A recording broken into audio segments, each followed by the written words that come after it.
Dube ni fa, yanda Allah ya zuba ni kamar ni kada yake kiwo a gari, har na mangara a gunka. To me zan duba? Tarin iska koko kaki da na banza. Wallahi zare gashi daga cikin man shanu ya fiye mun wahala fiye da in ki a cikin gidan nan. Da uwa ta sake haihuwa kuwa, wallahi da sai dai uwar mutum ta haifi wani. Na rantse da Allah kirgin fata jikinka a gidan nan, da ta san ta zo duniya, sai ne maka liga kafin makota su shigo su kwace ka sai ka kasa gane fari da baki. Waye ni? Dube ni fa, yanda Allah ya zuba ni kamar ni kada yake kiwo a gari, har na mangara a gunka. To me zan duba? Tarin iska koko kaki da na banza. Wallahi zare gashi daga cikin man shanu ya fiye mun wahala fiye da in ki a cikin gidan nan. Da uwa ta sake haihuwa kuwa, wallahi da sai dai uwar mutum ta haifi wani.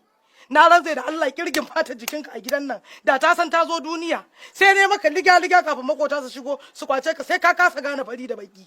Waye ni? Dube ni fa, yanda Allah ya zuba ni kamar ni kada yake kiwo a gari, har na mangara a gunka.